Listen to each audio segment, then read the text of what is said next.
नमस्कार दोस्तों, अभी गया में मौजूद हूँ और आपको बता दूं कि यहाँ तकरीबन 15 दिनों से जो है बौद्धिस्टों का आमरण अनशन चल रहा है। इन लोगों का मांग है कि बीटी एक्ट 1949 के खिलाफ जो है बौद्धिस्टों का आज 15 दिन से धरना प्रदर्शन चल रहा है। भीम आर्मी के प्रधान सचिव सामंत प्रधान जी हमारे साथ मौजूद हैं, इनसे बातचीत करने का प्रयास करते हैं कि इनका क्या कहना है। क्या कहिएगा सर?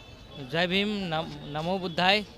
देखिए, आज जिस तरीके से हमारे जितने भी बुद्धिस्ट हैं, जितने भी हमारे समाज के बुद्धिस्ट अनुयायी जो बैठे हुए हैं, बुद्ध को मानने वाले लोग बैठे हुए हैं, और आपको पता होगा कि ये सभी लोग 15 दिनों से भूख हड़ताल पे बैठे हुए हैं। आपने ये भी देखा होगा कि आज जो है कि हमारे राष्ट्रीय अध्यक्ष विनय रतन सिंह जी भी समर्थन में आए हैं। बिल्कुल। और उन्होंने आदेश दिया है हम सभी को, और हम सब जो है कि उस आदेश का पालन करेंगे।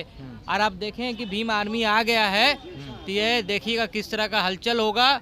और हम भीम आर्मी वालों के रहते हुए हम अपने बुद्ध के अनुयायी जितने भी बैठे उनके ऊपर अन्याय होने नहीं देंगे, ये हम ऐलान करते हैं। और जिस तरीके से आदेश मिल गया है विनय रतन सिंह जी का, अब अगर सरकार नहीं झुकी, सरकार जो है 1949 बीटी एक्ट को निरस्त नहीं किया, तो महा आंदोलन होगा, पैर रखने का जगह नहीं होगा। ये वही समाज के लोग बैठे हुए हैं कि ये लोग जहां बैठ जाते हैं संसद वहीं से स्टार्ट हो जाता है, क्योंकि हमारे महापुरुषों ने भी कहा है कि सड़कें सूनी हो जाती है तो संसद आवारा हो जाता है। भले हमारा संसद में बहुमत हो चाहे ना हो, सड़कों पे हमेशा बहुमत भीम आर्मी का रहता है, ये आपको पता होगा। और बाकी आदेश मिल गया है। हम चाहेंगे कि जो यहाँ पे बैठे हैं उनका जो फैसला है, उनका जिनके लिए वो यहाँ पे बैठे हैं, वो सरकार जल्द से जल्द सुने। और ये 15 दिन से भूखे हैं, इन पे किसी तरह का दिक्कत ना हो। इन पे किस कहाँ पर है? यहाँ पे अभी एक हमारी ये जो है कि बुद्धिस्ट अनुयायी थी, उनके साथ उन्होंने कहा कि ये घूमने यहाँ पे गई थी, उनके साथ अभद्र टिप्पणी उनके ऊपर कहा गया है, विदेशी कहा गया है, इस तरह का। चूँकि ये देश का जो संस्कार है यही माना जाता है कि अतिथि देवो भव। और उसके बाद यहाँ पे सबको सम्मान मिलता है। ये देश चूँकि बुद्ध का विचार से ही इस देश को सोने का चिड़िया कहा जाता है। ठीक है, हम चाहते हैं कि जो लड़ाई जो बुद्धिस्ट लोग हैं धरना पर क्यों बैठ गए हैं? देखिए, इसलिए बैठे हुए हैं कि ये जो बुद्धिस्ट स्थल है, ठीक है, इन पे कब्जा किसी और का हो गया है। ठीक है, जिनका भागीदारी होना चाहिए, चूंकि लड़ाई ही भीम आर्मी हमेशा से भागीदारी का किया है, और ये सभी लोग अपने भागीदारी को पाने के लिए यहाँ पे बैठे हुए हैं। बताइए, के अनुसार 4 ब्राह्मण और 4 बौद्धिस्ट तो है ना जी, तो फिर आप लोगों को विरोध क्यों? कमेटी में शामिल तो सारे लोग जो है बुद्धिस्ट ही होनी चाहिए, 4 लोग तो हैं बुद्धिस्ट।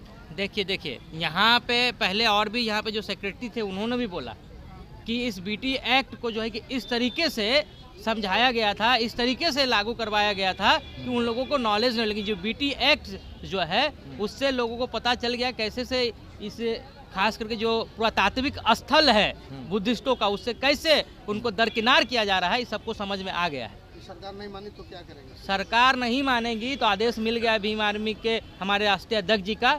ठीक है, ये संख्या आज जितना देख रहे हैं ये दोगुना हो जाएगा, पैर रखने का जगह नहीं होगा। मैं बार बार कह रहा हूँ कि ये जो समाज बैठा हुआ है, ये बुद्धिस्ट भाई बैठे हुए हैं, ये सभी लोग वो समाज से आते हैं कि सड़क को संसद बना देंगे। मैं आपको बता दे रहा हूँ, संख्या दुगना हो जाने से क्या हो जाएगा? सड़क दुगना हो जाने से आप जल्द देखिएगा कुछ महीनों में ही। शासन आपको लाठी से मार के खदेड़ेगा। हाँ, तो आपको बता देते हैं कि अगर प्रशासन का अगर लाठी एक भी लाठी इस पे चला तो पहला लाठी जो है कि भीम आर्मी का ये कार्यकर्ता सिपाही सामंत प्रधान जैसे गुरु रविदास जी के मंदिर के लिए खाया था, यहाँ पे सबसे पहले खाने का काम करेगा। हम आपको बता देते हैं। किसी धार्मिक स्थल पे यदि आप भीड़ करिएगा तो प्रशासन डंडा नहीं मारेगा?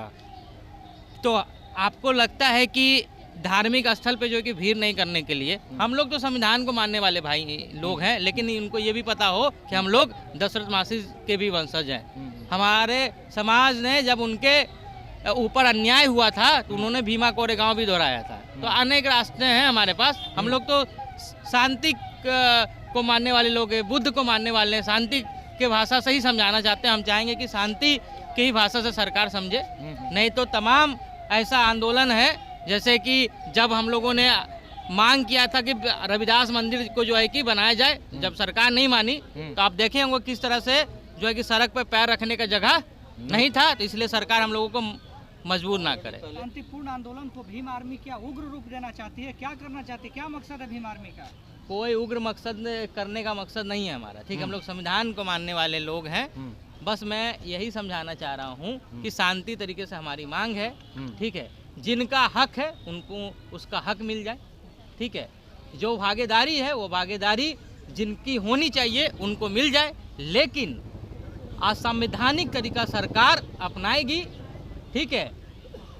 सरकारी लाठियों का यहाँ दुरुपयोग किया जाएगा तो हम आपको बता देते हैं कि सबसे पहला लाठी काटने के लिए भीम आर्मी का तमाम कार्यकर्ता जो है कि खड़ा होगा और सबसे पहला लाठी सामंत प्रधान का आएगा। चलिए, बहुत बहुत धन्यवाद।